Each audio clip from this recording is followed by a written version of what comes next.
guys, welcome to my channel, my reading corner. My name is Tumi and thank you so much for clicking on this video.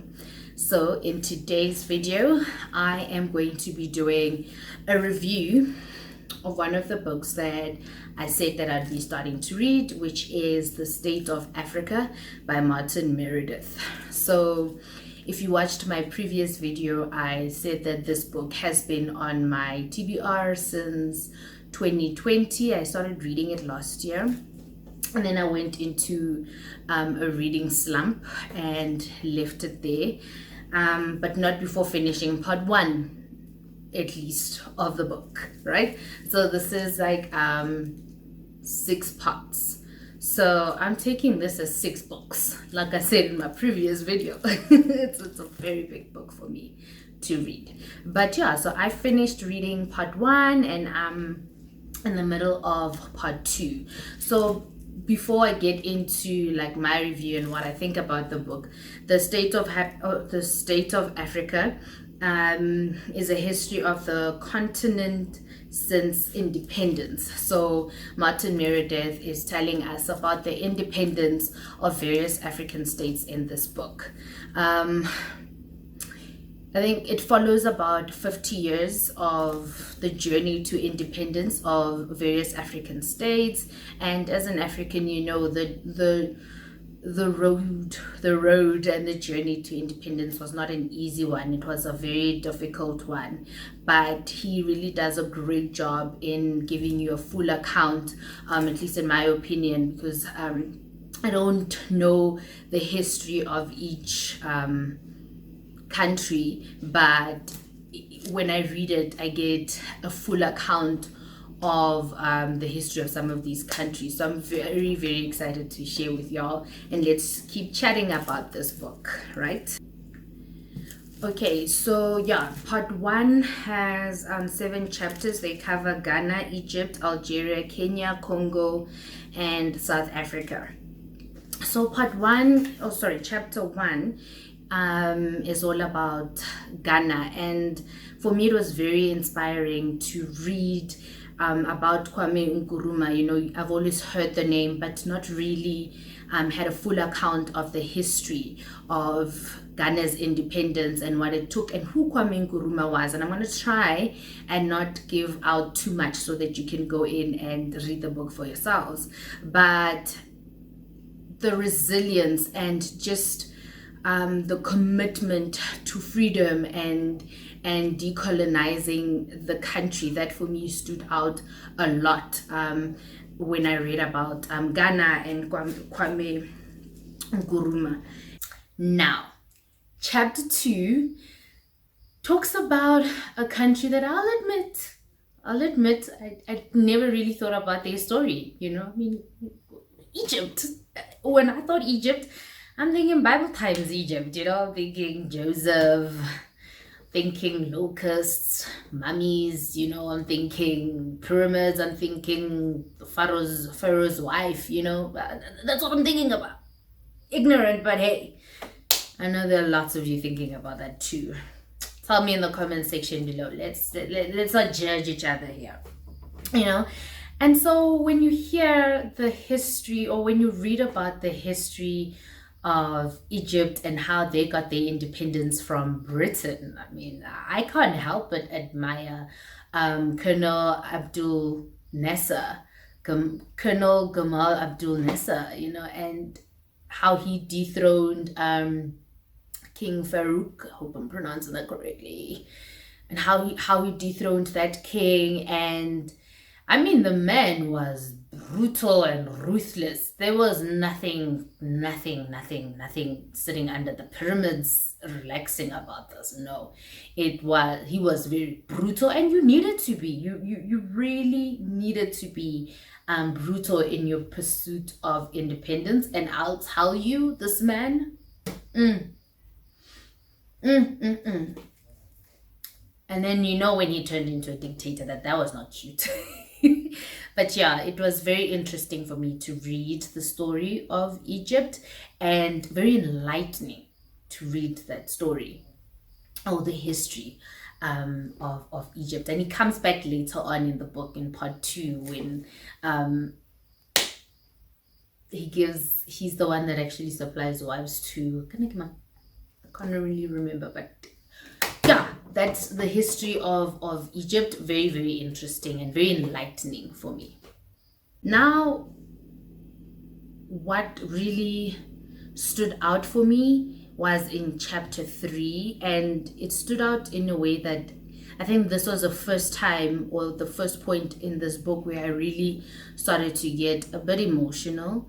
I'm known to be a reptile. I'm as cold as they come.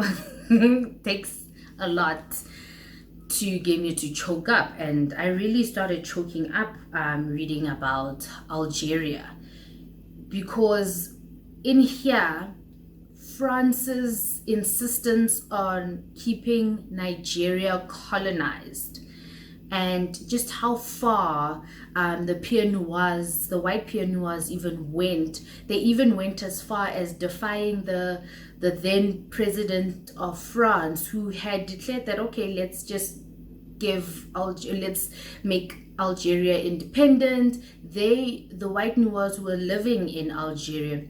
They went against him, and sorry for the spoilers, but they went and they started more revolts, and a good number of people died. Let me just fact check my numbers there. Yeah, so over 8 years, a total of 509 million Algerians died, and this, you've got to understand that the reason why Africa was colonized was because we were rich in resources and minerals, and the West wanted to colonize us and exploit the riches and the resources and all of that, which is what they did, and which is what they managed to do over like for centuries and decades under colonization. So you've got to understand that letting go and loosening the grip, that was not easy. And to read about how far they went, for me, was, yeah, I mean, I thought the situation in South Africa, which we'll get to later, was brutal.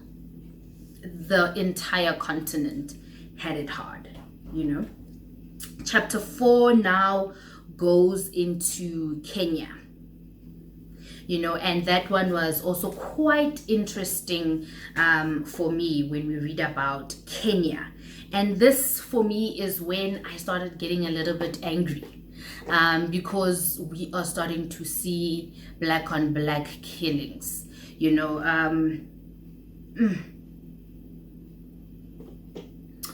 In Kenya, we start seeing black on black killings. We saw a total of about 11,000 Africans dying when Uhuru Kenyatta declared a war, or I don't want to use the wrong words, but denounced the Mau Mau. I hope I'm pronouncing it correctly. It's spelled Maumau, so I'm thinking Mau Mau. Denounced the Mau Mau, and now when the Mau Mau and the Kikiyu people started fighting, 11,000 Africans died. Now you see, this was good for the colonizer, because if you can get them to turn against each other, and fight against each other, they forget about all of this. But eventually things go back, and Kenya is free, and they are decolonized, and they get their independence. But for me, I started getting very angry when I started reading that part of the book, Uhuru Kenyatta. And these are, you'll realize that each country has its main person, has its main struggle hero. Obviously, there were people behind it, which I'll get to, but these are the names, again, that I know about. Tell me, who is Uhuru Kenyatta? I know who Uhuru Kenyatta is. He is from Kenya, and he's a struggle hero from Kenya. But to read the story of the Kenyan people, and I suppose this also gives you a great understanding of why people of a certain country are like that. I remember when I was in Rwanda, and my first thought was, wow, the Rwandans are very reserved, is a little bit of an understatement for me, but they are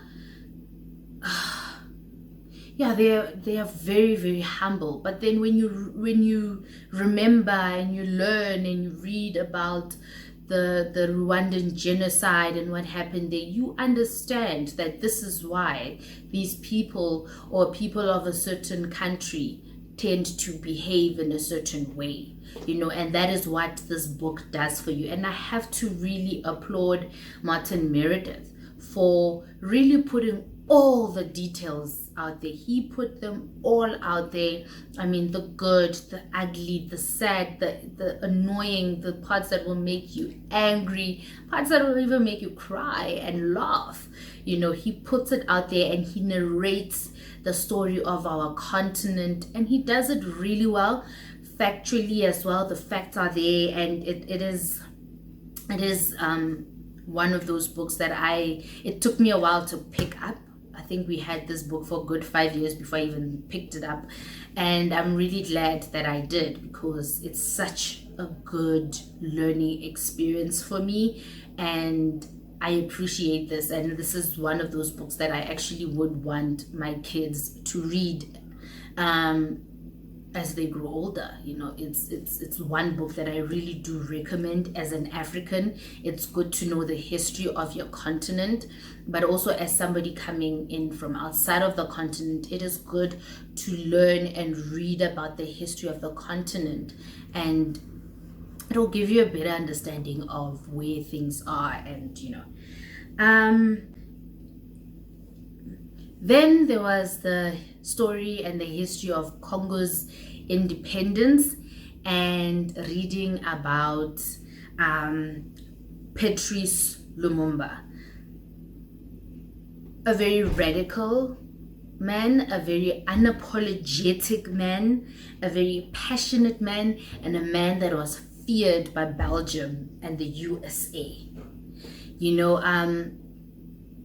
They fear you. Your colonizer fears you when you've got those radical ideas, and you are not afraid to push and go out and stand up against them. That is the reason why you are feared, and that was Patrice Lumumba. And I have to say, reading about his death and the way he was killed. So reading about Patrice Lumumba's death was really disturbing. I mean, the details come through even as you're reading, and you can't help but visualize it. And this is, in my opinion, what delayed Congo's independence. It is one of those things that will also anger you, because it tells you how far people will go, and how far Belgium and USA, like France and all the others, were willing to go to keep their tight grip on these African states. And really, I guess my only criticism comes when we get to the chapter about South Africa. And I'm sure this is what was done, like I said earlier, in the book, when a story is narrated, it is narrated from the point of view of like the biggest parties. And for me, I'm reading about South Africa, and I don't know, maybe he'll get into South Africa again in later parts of the book. But the annoyance for me was that the story was such an ANC story, even more so it was such a Mandela story. And I mean, Nelson Mandela is a great man. He really played a significant role, especially in ending the apartheid regime. But there were other people, the PAC was there, Black Consciousness Movement was there, Steve Biko leading that, Robert Sobukwe leading the ANC. There was a lot of that. And I mean, it's fair to say that if you really want a full account of a particular country's history, go and read the books about those countries.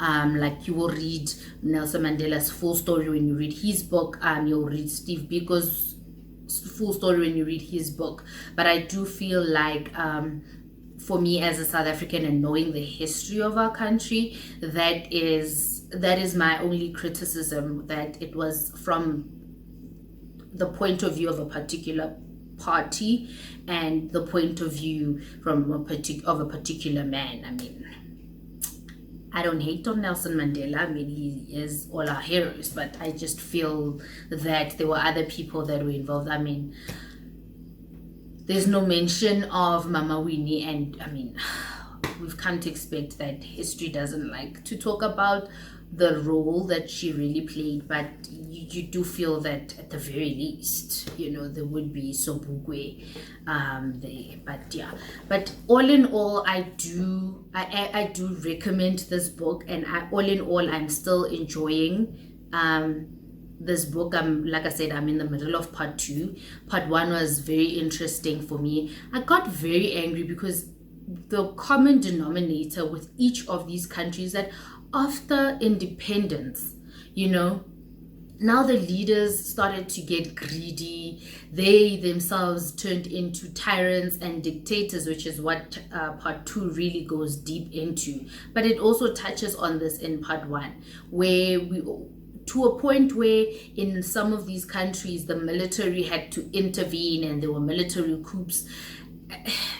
Guys, like, that part just makes you angry, and that is what we're seeing. We're still seeing the same thing, which is why some of these countries are the way that they are right now, is because we let greed and get in the way. And that is the upsetting part, that even after we fought so much, and then people just got into government, they became dictators, they looted the states.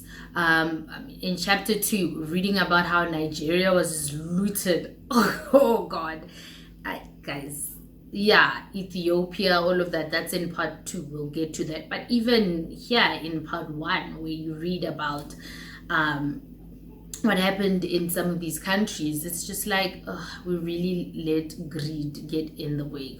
So it is, yeah, it is that. But so far I am enjoying the state of Africa.